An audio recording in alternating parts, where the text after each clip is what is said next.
سلام درنو مینوالو، خدای دې وکړي چې تاسې ټول به روغ جوړ وئ او د صحت جامې به مو پر تن وي.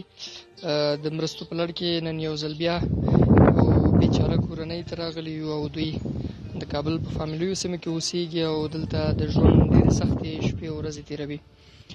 راځئ نور حال له دې کاکا څخه په خپله اورو. کاکا په خپله سپین ږیری دی او د کار روزګار لپاره دومره خاص څوک نه لري. دا چې دوی د ژوند څه رقم شپې تېروي او نور حال به له دوی څخه خپله اورو. کاکا جانه سلام، ښه راغلی. سلام علیکم وروره، ښه په خیر راغلی وروره. خیر اوسې کاکا، څه حال دی؟ ژوند څنګه تېرېږي؟ شکر د وروره، بس شپې ورځې تېرېږي د وروره. مقصد مثال د خبره غریبي ده، چېرته کار کله یو کله نه یو، بس وروره دغلته اوزګار پراته وي، بس وروره کار مال نشته ده پیسې. دغلته مونږ ته یو 2000 روپۍ یو سړی راکوي، دغه کور ساتو نو پیسې که نه، مقصد 2000 روپۍ مونږ ته راکوي. څوک یې درکوي؟ دغه بل کور والا دغه مونږ سره چې مخامخ دی دغه کور کې. بدل کې ورته څه شی کار کوي که څنګه؟ کار مال نه کوم، داسې پکې سملم پیسې که نه، د شپې پکې سملم. کور یې دی؟ کور یې ده، څوک پکې نشته ده، تش ده پیسې او نور څه کار مال نشته ده. نو وروره بس مجبور یم دې ته پراته یو، څنګه وکړو؟ مقصد خپل ګزاره کوو مونږ. اولادونه دې څنګه؟ اولادونه دې شته؟ اولادونه مې بس واړه واړه دي، نو بیچارهګان پیسې که نه، څه کار مال نشته ده، بس وروره هغوی بیچارهګان روزګار دي نو پیسې. مکتب وایي؟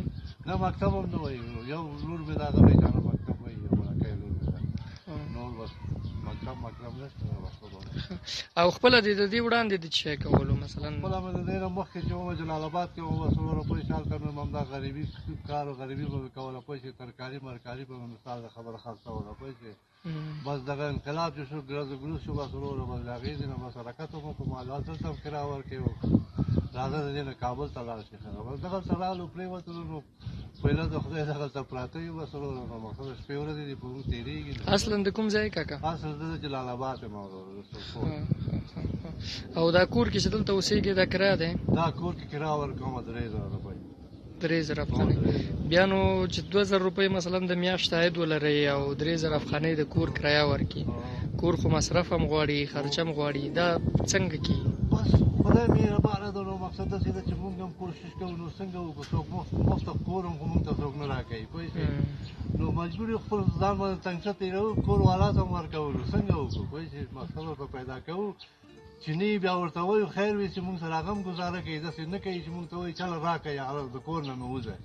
کور یې ودان خیر وي چې هغه مونږ سره ډېر انسانیت کوي وروره پیسې. داسې وخت کله راغلی چې مثلا در سره نه وي پیسې، یو میاشت 2 میاشتې ځنډېدلې وي نه دې وي ورکړي؟ او والله چې درته وایم چې 3 میاشتې 4 میاشتې را سره پیسې نه وو که نه، چې زنګ یې راته ویلی، ورته مې ویلي چې وروره نشته، ما ته ویلي چې زه چې نشته ده خیر ده، خدای خو مهربانه ده پیسې، دا همسایه‌توب یې په ما باندې تېر شوي دي، بیان مې چې پیدا کړي دي ورته مې ورکړي دي، لږ لږ مې ورته ورکړي، خو د هغې دغه مې مقصد خلاص کړی ده پیسې، غږ مې په ځان باندې نه ده پرېښی نو پیسې. نو خدای مهربان ده، لکه تاسو دوستانو خو د دغه چې سړی پیدا کېږي یو کومک کوي مونږ سره پیسې، بس د هغې کار هم کېږي زمونږ هم کېږي، نو مقصد خپل خېټه چلوو وروره. زه خدای دې رحم وکړي کاکا په ټولو باندې، بس دا حالت دا شی دی په ټولو باندې داسې سختې راغلي دي او خدای دې موږ او تاسو ټولو مسلمانانو رحم وکړي.